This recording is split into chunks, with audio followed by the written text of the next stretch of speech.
చెప్తామా మహారాణి గారికి?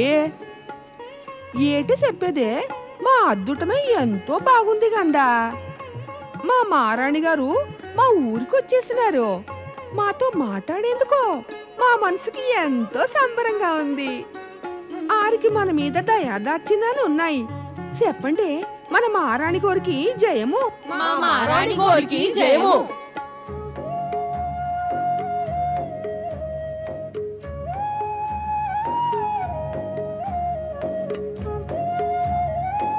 నీవు మమ్మల్ని గుర్తుపట్టు తలుచుకోలేదా పార్వతి? చూసారా, ఓలమ్మ ఓలమ్మో, ఏటంటున్నారు మా మహారాణి గారు? ఎందుకు గుర్తుపట్టలేస్తావని మావో? గుర్తుపట్టావని నన్ను దిట్టి తీసేసినాను గందా తమరికి. అందరం తమరికి కాళ్ళకి మొక్కినాం గందా. ఏట సిట్టమ్మా, ఏటంటావేటి? సరిగ్గా చెప్పావు. నువ్వు అంతున్నదే మావు అంటున్నావు. తమరు ఇంటున్నారు గందా మహారాణి గారు. మా నేతాలు అదే చెబుతున్నారు. ఇప్పుడు ఇంక నీ మితిమీరిన నటనను మేము చూడలేకుండా ఉన్నాము పార్వతి. ఇందులో ఏమీ సందేహం లేదు. నీవు మా పుత్రికవు, మరియు శివశంకరుని భార్య పార్వతీదేవివి. ఇప్పుడు ఇంక నీ నటనను విడిచి నాతో మన భవనానికి రా. నిన్ను శివశంకరులు స్వయంగా వచ్చి తీసుకువెళ్లే వరకు నిన్ను నేను నా దగ్గర ఉంచుకుంటాను. పద. పర్వతమ్మ ఏమన్నా నటిస్తోందా? ఓరికి తెలుసు, ఈమె పార్వతీనేమో. మహారాణి తన పుత్రికే అంటుంది. శివుడికి పెళ్ళావంటనే. నాకేటో గజిబిజిగా ఉన్నదే. ఇది చూసినారా, మహారాణి గారు నన్ను ఆరి బిడ్డని అంటున్నారు. కానీ నాకటాటి అదృష్టం ఎక్కడది? నన్ను ఆరి భవనానికి కూడా తీసుకెళ్తానంటున్నారు. ఏటో చెప్పండి, ఏటంటారు మీరు? ఎలానారి అంట?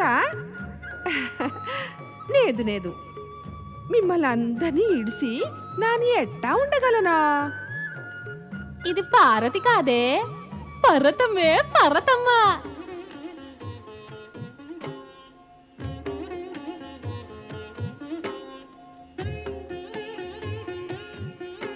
ఒకవేళ ఏమైనా పార్వతి పోలికలున్నటువంటి ఈ పర్వతమ్మను నేను పార్వతి అనుకుంటున్నానా? ఒకే పోలికతో ఇద్దరు కన్యలుండవచ్చును కదా. నారాయణ నారాయణ. మహారాణి మైనా ప్రణామం. ప్రణామం మాతా పార్వతి.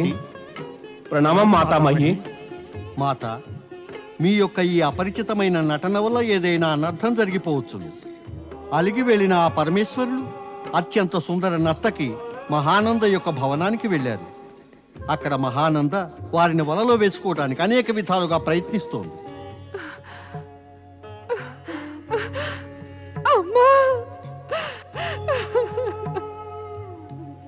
పుత్రి,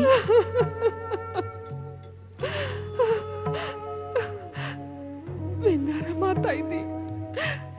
పరమేశ్వరులు నా మీద అలిగి ఎక్కడి దాకా వెళ్ళిపోయారు. ఇప్పుడు నేనేం చేయను మాత, నేనేం చేయను, నేనేం చేయను మాత.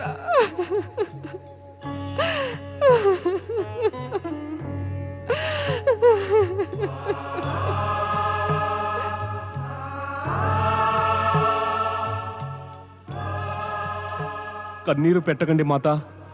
ఆ దుష్ట మహానందను ఈ క్షణమే నేను దండిస్తాను.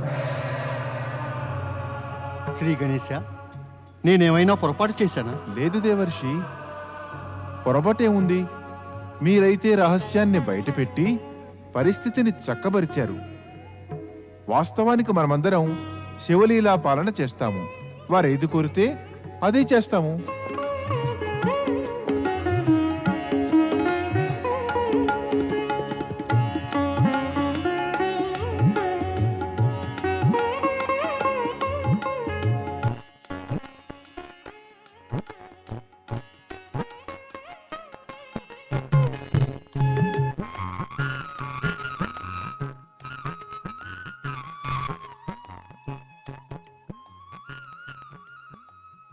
ఏమిటి సంగతి మహానంద?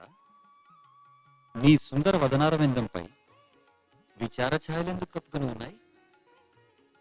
స్వామి, మీరిచ్చిన మాట ప్రకారం నా యొక్క అంగీకారంతో 3 దినాలుగా నేను మీ పతివ్రతా పత్నిని. కానీ ఇప్పటిదాకా మీరు నన్ను మీ నుంచి దూరంగా ఉంచారు. మీ సేవకే అవకాశమే ఇవ్వలేదు. అందుకే నాకు దుఃఖం. కానీ స్వామి, నా మనసులో నేను కూడా ఒక నిశ్చయానికి వచ్చాను. చెప్పు చెప్పు, నిస్సంకోచంగా చెప్పు. ఏ నిశ్చయానికి వచ్చావు నీవు? అదే, ఈ జీవితంలో మీరు తప్పించి వేరెవరి సేవ చేయనని. అలాంటి నిశ్చయం తీసుకునే ముందు నీవు దూరంగా ఆలోచించి నీ భవిష్యత్తును రూపొందించుకోవాలి. మేము ఒక్క 3 దినాల కోసం అతిథిగా వచ్చాము. సమయం పూర్తి కాగానే వెళ్ళిపోతాము. ఆ తర్వాత నీవేమి చేస్తావు? మిగిలిన జీవితాన్ని మిమ్మల్ని స్మరిస్తూనే గడుపుతాను స్వామి.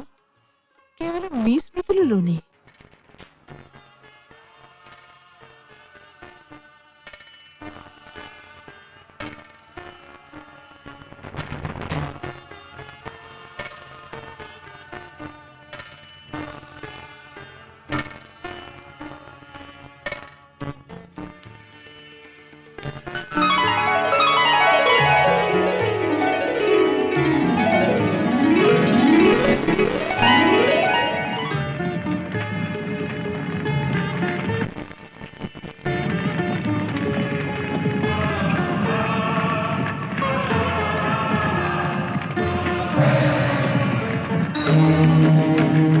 అగ్ని, నా పూజా గృహంలో అగ్ని. తెలుసు, నా పూజా గృహంలో నిప్పు. ఎవరైనా నా పూజా గృహాన్ని రక్షించండి. చంద్రిక, భద్రేశ, రూపాలి, త్వరగా రండి, త్వరగా రండి, త్వరగా రండి. నా శివలింగాన్ని రక్షించండి, శివలింగాన్ని రక్షించండి. అలా చూస్తూ ఉంటారే, నీళ్లు తీసుకురండి.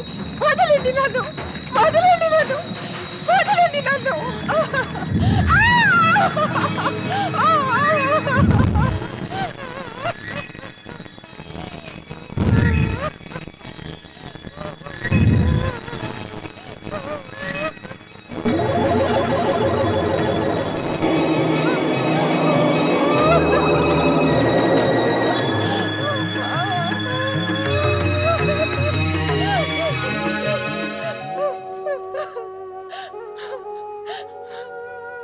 ఏది నా శివలింగం? ఓ విధాత, ఓ శివశంకర, ఏమిటిలా అయిపోయింది? ఆ శివలింగం ముందు కూర్చొని నేను శివారాధనలు చేసేదాన్ని. ఆ శివలింగం అదృశ్యమైంది. నా ఆరాధ్యుని ప్రతిరూపం నా శివలింగం అదృశ్యమైపోయింది. ఇది ఎలాంటి అనర్థమైపోయింది మహేశ్వర? రత్నాల శివలింగాన్ని రక్షించుకోలేకపోయాను. అగ్నిదేవునికి ఎందుకు ఇంత ప్రకోపం? ఇది నా ఏ జన్మలోని అపరాధం?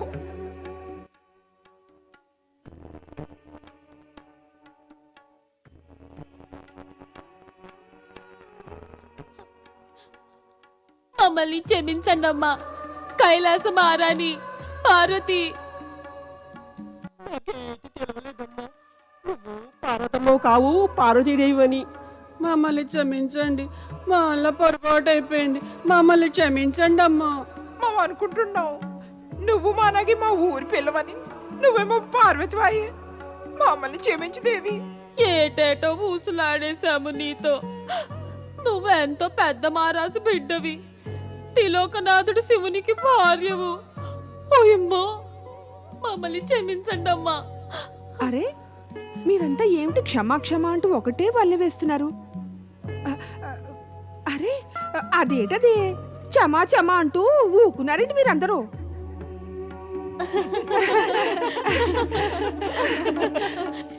మీరందరూ నాతోటి నేను కోరుకున్నట్టుగానే కలిసిమెలిసి ఉన్నారు.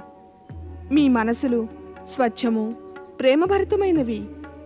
కాబట్టి మీ వద్దకు వచ్చాను నేను. నారదా, నీ నారాయణ భక్తి మీద నాకు నమ్మకం పోయింది. చెప్పడం ఒకటి, చేయడం ఒకటి చేస్తావు. నా అపరాధమేమిటి మాత? నారదా, ఇది అపరాధం కాదా? సదా నారాయణ నామం జపిస్తావు, పనులు శివపార్వతులవి చేస్తావు. నా ఉద్దేశంలో ఇప్పుడు కూడా నీవు శివపార్వతులదే ఏదో సమస్య తీసుకునొచ్చుంటావు. శ్రీహరి, మాత లక్ష్మీదేవి వాగ్బాణాల నుండి కృపతో నన్ను రక్షించండి. నేనైతే ఆ పరమేశ్వరుని, శ్రీ మహావిష్ణువుని, ఇంకా ఆ పరమపిత బ్రహ్మదేవుని చరణదాసుడను. ఇక ఆ ముగ్గురు కూడా నాకు సమాన రూపాలతో పూజ్యులు. కానీ నారదా, ఈ సమయంలో నీ ముఖం మీద ఉన్న చింతలో శివపార్వతుల రూపాలే కనిపిస్తున్నాయి. మీరు చెప్పినది నిజమే మాత. నేను ప్రస్తుతానికి పరమేశ్వరుడు, పార్వతీమాతల మధ్య ఉత్పన్నమైన అభిప్రాయ భేదాలకు చింతితుడను. పరమేశ్వరుడు శివుని వద్ద నుండి ఆయన శక్తి ఎన్నాళ్ళు దూరంగా ఉండగలదు. శ్రీహరి, ఇప్పుడు మీరే దీని పరిష్కారం చేయగలరు. అవును నారద, ఆటపాటలతో శివలీల ఆరంభమై దుఃఖదాయక పరిస్థితికి వచ్చింది. శ్రీహరి, ఈ శివలీల ఒక అంతాన్ని చేరవలే కదా. ఇద్దరి కలయికతో పాటు అది సమాప్తమవుతుంది నారద. అంటే శివలీల సమాప్తం అవగానే పరమేశ్వరుడు, పార్వతీమాతల కలయిక జరుగుతుందా? భవిష్యత్తులో తప్పక జరుగుతుంది. వర్తమాన కాలంలో ఏ ఒక్కరూ లొంగటానికి సిద్ధంగా లేరు.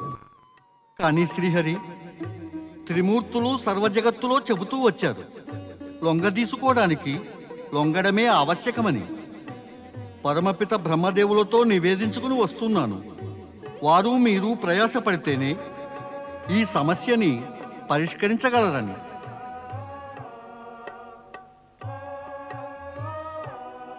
దేవి లక్ష్మి, పార్వతీదేవి నీకు సఖియే కదా. అయితే ఆమెకు నచ్చజెప్పు, ఈ ప్రసక్తిని అంతం చేయమని. అంటే ఆమెను లొంగమని చెప్పనా? లేదు, నేను ఆమెతో ఎప్పటికీ లొంగమని చెప్పను. అయినా నేను చెప్పగానే ఏమిటవుతుంది? ఆమె నా మాట విని లొంగిపోతుందా? అవదు, ఎప్పటికీ కాదు. పద, ఇక మన ఇంటికి పద. వద్దమ్మా, ఇప్పుడు ఈ ప్రదేశం వదిలి నేను ఎక్కడికి రాలేను. అయితే ఏమిటి, ఎల్లకాలం ఇక్కడే ఉంటావా? మీ అల్లుడు గారు వచ్చి నన్ను తీసుకుని వెళ్లే వరకు నేను నా ప్రియ సఖీలతో పాటు ఇక్కడే ఉండిపోతా. ఇప్పుడు నీవు ఇక్కడ ఉండడం ఏమీ భావ్యం కాదు పుత్రి. భావ్యం కాదా? ఎందుకు భావ్యం కాదు? ఎందుకంటే నీ వల్ల వీరికి ఇప్పుడు కష్టంగా ఉంటుంది. ఇప్పటిదాకా లేని కష్టం మరి ఇప్పుడెందుకు కలుగుతుంది? ఎందుకంటే ఇప్పటిదాకా నీవు పర్వతమ్మవు, ఇప్పుడు పార్వతివి. ఇప్పటిదాకా నీ యందు వీరి మనసులో సోదరి, సఖి అనే భావం ఉండేది. కాని ఇప్పుడు ఎంతో ఉచ్చతరమైన భావం కలుగుతుంది. అది పరిపరి విధాలుగా వీరికి సంకోచ కారణం, కష్టకారణం అవుతుంది. లేదు మహారాణి, మాకేనాటికి కట్టంగా ఉండబోదు. అది నీవు ప్రేమాభిమానాల వల్ల అలా అంటున్నావు. కానీ వాస్తవానికి చెప్పాలంటే పార్వతి ఇక్కడ ఉండటం వల్ల అందరికీ కష్టమే కలుగుతుంది. ఇక మరి పార్వతి తన భర్త వద్దకు వెళ్లాల్సిందే. ఎప్పటిదాకా ఇక్కడుంటుంది?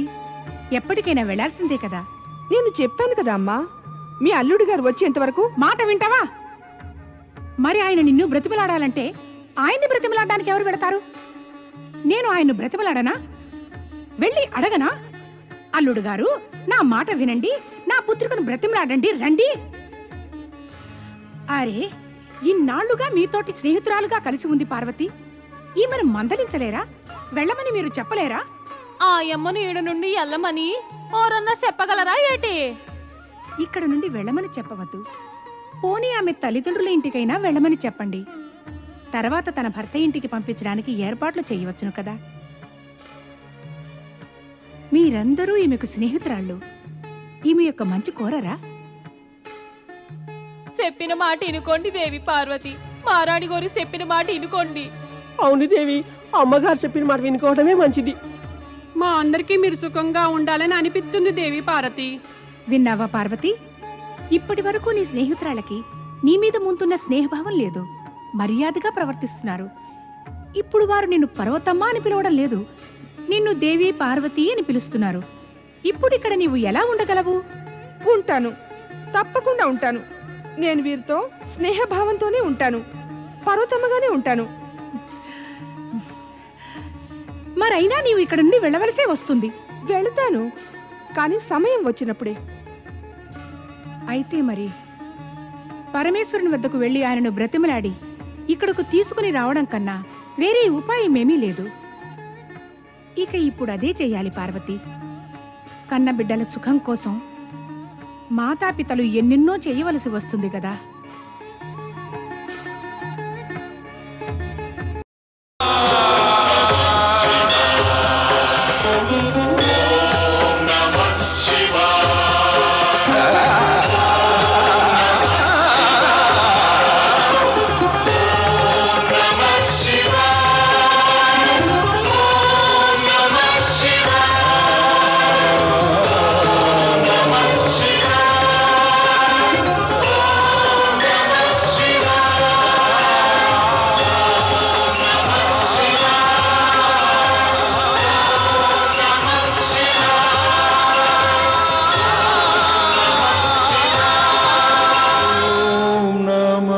Shiva.